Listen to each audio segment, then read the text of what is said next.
श्री सद्गुरु देवाय नमः। भाइयों बहनों, आपने बैजू बावरा का तो नाम सुना होगा।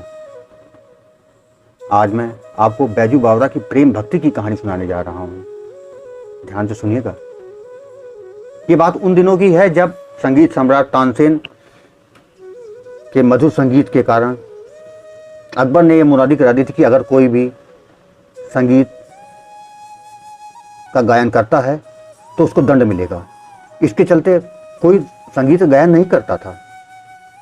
लेकिन एक बार दिल्ली में प्रवेश करते समय 4 अजनबी साधु जो संगीत बजा के भगवान का भजन कर रहे थे, उनको सिपाहियों ने पकड़ लिया और उनको तुरंत मौत के घाट उतार दिया।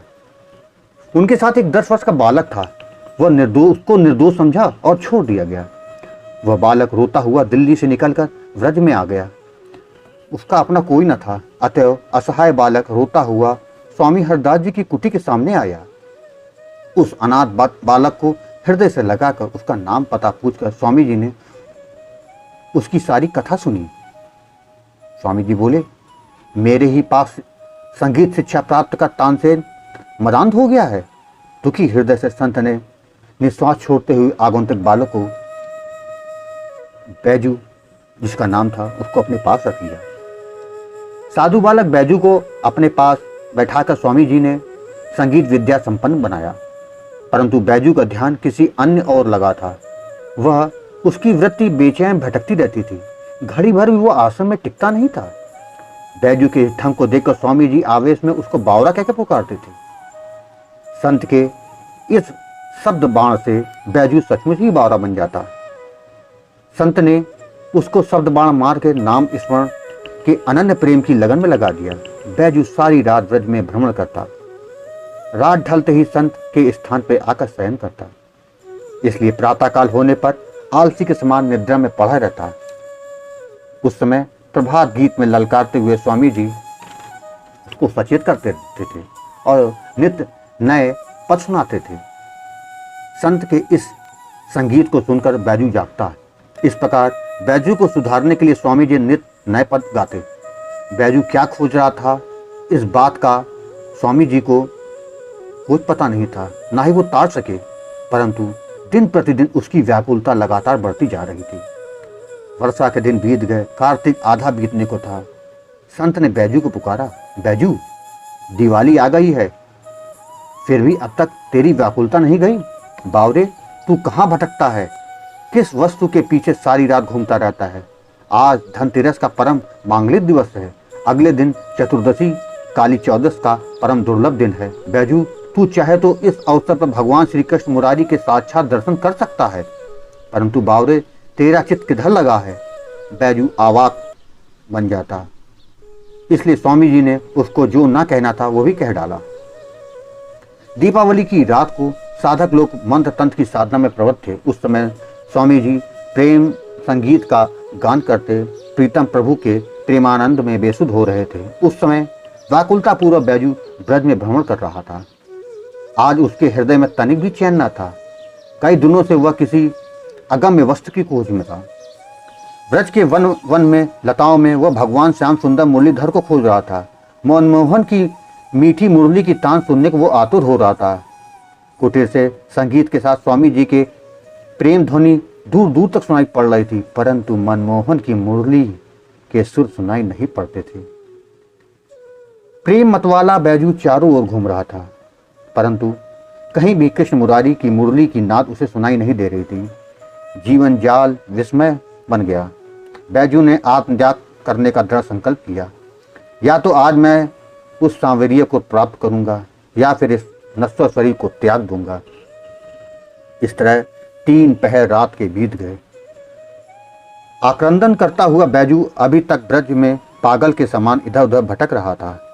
भयानक वृक्षरात्रि में से कोई विषधर निकलकर उसको डस लेगा या कोई हिंसक पशु उसको मार डालेगा, इसका उसको कोई डर न था, क्योंकि वह तो मृत्यु को आलिंगन करने के लिए ही निकला था।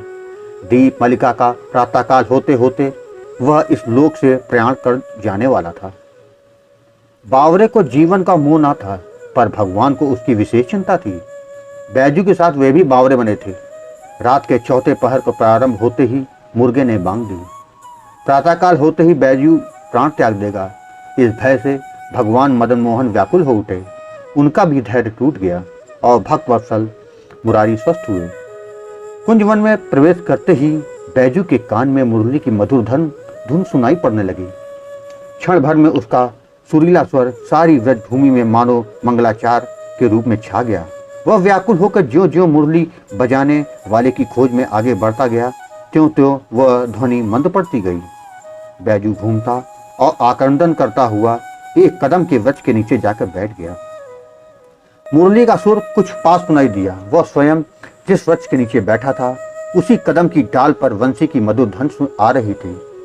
आश्चर्यचकित होकर बैजू ने ऊपर की ओर देखा और विश्व मोहन मुरलीधर को निहारते ही घड़ी भर बैजू प्रेम मूर्छा में लौटता रहा। उसको देखकर मुरारी व्याकुल हो उठे। जल्दी से नीचे उतर आए और धरती पर पड़े हुए बैजू को उन्होंने बैजू बैजू कहते हुए हृदय से लगा लिया। मूर्छा टूटने पर आंखें खुलते ही बैजू ने देखा कि स्वयं सांवरे मनमोहन की गोद में वह लेटा है। उनको देखते ही आश्चर्यचकित हो बैजू ने प्रश्न किया, आप कौन हैं?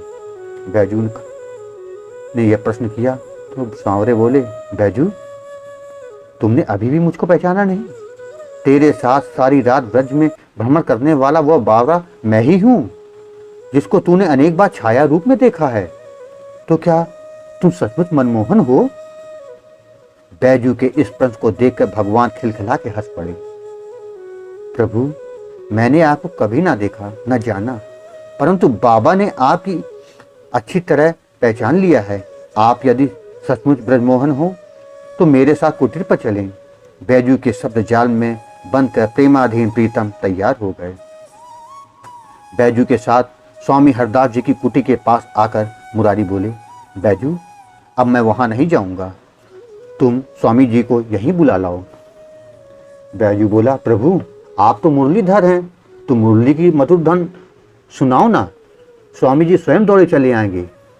बैजू के इस उत्तर से मुस्कुराते हुए प्रभु बोले, बैजू तब तू यहाँ खड़ा रह, कहकर वंशीधर ने अपनी बांसुरी की तान छेड़ दी। इस मधुर मुरली की आवाज सुनते ही व्याकुल होकर हरिदास जी कुटिया के बाहर दौड़े। देखते क्या हैं, बैजू के साथ साक्षात विश्व मोहन खड़े हैं। मनमोहन को निहारते ही व्याकुल होकर स्वामी जी लपके। प्रेमावेश में सचमुच ही उनका कोई कुछ भी भान न रहा, अतएव बैजू बैजू कहकर उन्होंने बैजू को छाती से लगा लिया। बाबा, मैं बावरा बनकर जिसको खोज रहा था, उस सांवरे को आपने देखा? उत्तर क्यों नहीं देते? स्वामी जी की देह को हिलाते हुए बैजू ने आवाज दी। स्वामी हरदास अवाक हो गए। उनका गला रुंध हो गया, मानो प्रत्युत्तर के रूप में उनकी आंखों से अश्रुधार बह निकली। बाबा बाबा, आप रो क्यों रहे हैं?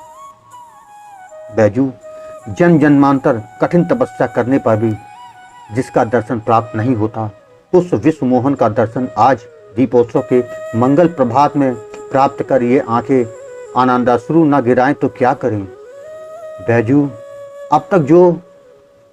अब तक तो मैं तुमको बावरा कहता था, पर तू बावरा ना रहा रे। इस प्रेमालाप में गुरु और शिष्य दोनों भूल गए और आगे खड़े हुए ब्रजमोहन का प्रेम सत्कार करने की सुध भी ना रही। जब होश आया तो स्वामी जी प्रभु प्रभु कहते हुए मनमोहन को भेंटने गए, परंतु वहां मुरलीधर कहाँ थे? व्याकुलता पूर्वक पश्चाताप करते हुए स्वामी जी ने चारों ओर ढूंढा, परंतु ब्रजमोहन कहीं भी दिखाई नहीं पड़ रहे थे। बैजू बोला, बाबा अब उनको मत ढूंढो, चलो दीपोत्सव के मंगल प्रभात में तुम्हें सेवा पूजा करनी है या नहीं? हाँ बैजू, सेवा बिना यह सांवरा फिर क्यों कर मिले? कहते हुए बैजू का हाथ पकड़े स्वामी जी अपनी कुटी की ओर चल दिए। जय हो बांके बिहारी की, जय हो राधा रानी की। भाइयों बहनों, आपको ये कथा कैसी लगी कमेंट बॉक्स में जरूर बताइएगा, और अगर पसंद आई हो तो शेयर करना ना भूलिएगा।